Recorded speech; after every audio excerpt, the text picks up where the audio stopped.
Oh, kana ɲɛfɛ min ye 49 mercenaires ivoiriens minnu nana Mali kɔnɔ olu ka ko bɛ gu min kan bi mas halisa a bɛ kiri ka bolo kan a dira kiri ka bolo min kan a b'o kan voie diplomatique o min tun proposera CEDEAO ni Union africaine ni Nations unies bɛɛ fɛ a bɛɛ i b'a fɔ o bɛ ɲini ka dɛsɛ donc ni voie diplomatique y'a dan yira an bɛna to voie judiciaire ka bolo kan anw ɲɛ b'o de natɔla la mais anw bolo nin ko min filɛ nin bɛɛ ka ɲi ka mɔgɔw sama ka na munna ni mɔgɔ 49 in cunna Mali kɔnɔ u nana sira jumɛn fɛ MINUSMA encore donda kelen pe de bɛ jugu bolo bi Mali kɔnɔ walahi i y'a mɛn kuma bɛ na i bɛ diɲɛ kɔnɔ le premier droit de l'homme c'est le droit à la vie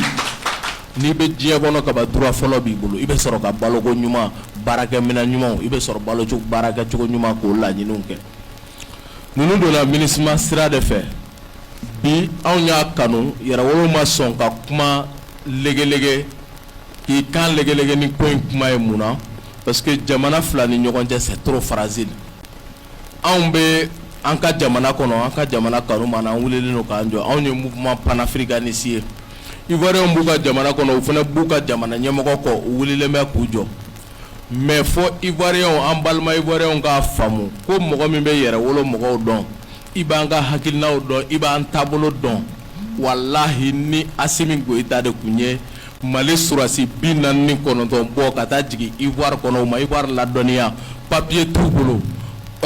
carte d'identité min b'u bolo passeport ordinaire ye ka taga écoledenw cuisiniers baarakɛlaw surasiya foyi t'a kɔnɔ u nana mercenariat minɛn de kɔnɔ hali ni surasiw don mais u jiginna mercenariat minɛn kɔnɔ walahi bilahi talahi anw tun b'a fɔ Asimi Goïta i jo tɛ nin na Alassane Dramane Ouattara jo bɛ nin na Mali ma ɲi ka nin ta ka Ivoire sɛgɛrɛ on l'a dit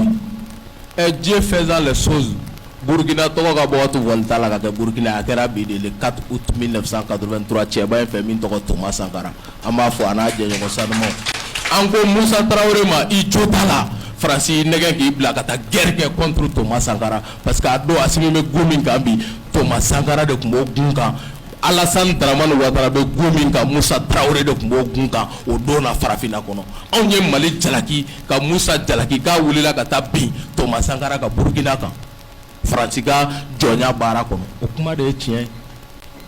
c'est pourquoi an bɛ segin Sékou Tounkara ma Sékou bɛ n kɔrɔkɛ fo Sékou Tounkara nka an bɛ segin Ahmed Sékou Touré ma a ko nous préférons la pauvreté dans la dignité à l'opulence dans l'esclavage k'an b'a kɔrɔ dɔn kungo k'an sɛgɛn mais an ka danbe kɔnɔ n'o ka fisa e ka jɔnya kɔnɔ an ka banaya bi an b'o gun de kan tout sacrifice toute libération a un prix et le prix ça s'appelle le sacrifice an b'o baara de kɔnɔ n'i ko i ka bɔ jɔnya kɔnɔ ka kan hɔrɔnya a tɛ taa gɛlɛyaw kɔ o kow bɛ sen na nka gɛlɛyaw kɔnɔ il faut être plus intelligent et gouverner c'est prévoir ka se ka dan dɔw sigi ka fɛɛrɛ dɔw dabali pour jan dɔw bɛ yen an ka panw kunna o ka fisa an kana bi olu kɔnɔ quoi. tabarikala Dawuda Kuyate an bɛ Kuyate ɲininka i b'a ye k'a fɔ bi bi in na tiɲɛ yɛrɛ la Ivoiriens an bɛ se k'a fɔ n ko a kun fɔra ko sans délai bɔra a la k'a fɔ k'u b'a jigiya don n'a nataw la u ka finitigiw ka se k'u sɔrɔ hali n'a sɔrɔ a wagati bɛ jan i n'a fɔ bɛɛ ni da sira ma cogo min na n'a ma ye ko jamana filaw cɛ bɛ kan est-ce que sɔnnɔgɔya man kan ka kɛ ko in na sa walasa an bɛ bɛn ni basigi min na an ka kun na o ka se ka sɔrɔ. Sɔnnɔgɔya kɛra o je crois que Mali ye sɔnnɔgɔyaba de kɛ mais Alassane a bɛ fɔ tubabukan na mais maintenant ninnu b'a fɔ ten tubabukan na ko ce sont des marionnettes c'est-à-dire que jadɔnnaw de don Alassane b'a fɔ wagati min na ko tile fila ou bien ko tile saba ale kun bolo ko minnu bɛna jɔ a kɔ kɔrɔ olu ma jɔ a kɔ kɔrɔ quoi donc a kɔ karilen a b'o musokɔrɔba ko tagama min na diyagoya a bɛ taa dɔɔni dɔɔni ɲ'a nɔgɔyalen de parce que Alassane ale kun bolo ni nin fɔra dɔrɔn peut-être oni bɛn'i jɔ a jɔyɔrɔ la parce que a y'o de fɔ Sud-Afrique k'a fɔ ko Nations Unies ka ko jalatigɛ Nations Unies ko i jo t'a la donc depuis yan nɔ ale jolo karila ale tɛ se ka dɔwɛrɛ kɛ olu ko k'a jo t'a la mais olu ye kuma min fɔ o b'a yira ko a ye nkalon tigɛ kiri la n'a fɔra k'i ye nkalon tigɛ o kɔrɔ k'i jo t'a la parce que ah non ni ko c'est comme na fa emu kibara sore be nyigal le ko la sa ko chugo dumena voilà anya fine parce que ayira la ka fo ale ko kale na Nations Unies nga mina mingono lu ko no ko mana nga mina ngono nin kele chaw tanga kele chaw ye mina mumbu bolo tanga mina nye wa an ku sigilente ka mogo makono ya do refonte wa ye contrat min fo contrat amaye contrat min kun senu daga bla o rotama chamo ko konna donc nous na tout fond kuma be de donc ça veut dire que diplomatiquement Alassane il est à terre si ça comme Sharaka Boloka là mais Sharaka Boloka ale na monika ça les rapports entre les deux états aujourd'hui c'est pas comparable parce que même Alassane fait un ka jugo malta ide c'est pour qu'ambalam so dobe yamba fo anana les 49 militaires ka station me jugo mina ka nyini atara Alassane amene ka bla bella no plus chéri ka foko abeka jenyoga ke ni jugwe si sa Alassane a blanc kuna ka foko anale minga maliko na mali jamana mimbe kale juguya non kana foti kuma niko bi ni kalde ke ay ne so niko ke akele gere na kuma we maintenant gere na kuma de kuma foto OK d'accord maintenant mi dumene ko bi Alassane flo o guminka ay kuma ba do foko ale bina courantike malla ni maléon do aya fo dia bon aya fo parce que kuma bora mun wala reba oui aya fo kuma fora parce que fin a fo folo Nicolas Norman a kuma fo no français ka ambassadeur koroy maintenant ou bolé asige ma Abidjan Bénin bon abi yala jamayo ñonche abi Abidjan abi Maroc abi mais si pratique kuma la ka fo Alassane yere a fo non Francis faut ta là parce que munu ya fo Alassane ya fo fora sera munu fait c'est de voie légale Alassane m'a démenti ma fama Alassane ma soldat là mais mi fait la précision de minko la dron au sirain ta Alassane ta parce que courante corps barbolo courant même mali bolo bi alhamdoulilah mais courante corps barbolo hein non courante corps barbolo non corps courant Francis de ba forma direct adu fora ko ka jurube on ko milliard chama Francis ka juru se ka kawo fo ka jien wuli Francis bo ko ay ko kor wari mina bon o mame kor wari non courante corps barbolo ça barrage de boni ne be ni courant fourni au barrage de boni à contrat be ani Francis de ñogonche 100 on be 8 milliards de 10 francs mala si ça ministre du courant ni kanto ka fo ko no ko compteur ka jala tege ama min consommant se ko war sara donc au barrage jorabi depuis mois de mars depuis appel sur le drapeau wakati a courant joleno abi zegwa dron zegwa dron ne servi ou fait dron c'est ka somara yoroni na mado dron abana ayre jorare ka sora ko de ruwa mo jaglare ay ça mi fina ça dit que mali konya mo programme mi quoi hein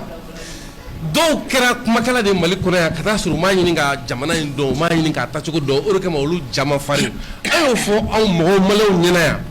tuma mina journal sou fara nyogo ga ala anti ka camera fait c'est-à-dire que ma biduru ma tanduru aya kele go wakati na ko asran wakati si ça jamana fam bebe kem kalama jagela be mumleme donc aya donc ko seba nyi ka kedo ngon ko kam cédé dipa mo tanduru do dipa mo bisaba do dipa mo biduru do dipi cameraman dipi journal sou kan sanga chanaye donc bina signo kuma ka fo kam ka mo jala gela no te mi ma mo ko fo buna ramado nyen o shije ka girama nunu blale ko hein ma se ka gashi dron ani iboro nyogon che ko nyogon shi dron bonana sino aya ka fo nga politique mo do wula nga do ngala do wulila ah Mali ni Côte d'Ivoire et après Mali ne te ka Côte d'Ivoire marabe nga jamana do do ma fumu Alassane sigira ni mo chama nga deme ka bo malla ma famu on mala ne tekala fala sanu funa donc ami domine ikobi mamunun be Côte d'Ivoire kono ko Ivoire rere do luka pom changoy ibi fan faye pulu la Alassane Dramane Ouattara ko abe doni mini kan chun sinon pratiquement ibi Ivoire rere jume ka fo kibe fin donna munu ku la no ma famu parce que o kra malade c'est comme na fo bene mi fo na soro ko ngo soro suru ku ira ni na Côte d'Ivoire dia ku ya do an fene tume malaya mais o kele nga donc a fo ko daluma soro Alassane Mbolo parce que Alassane ga dalu kala jume ko be ke ka ko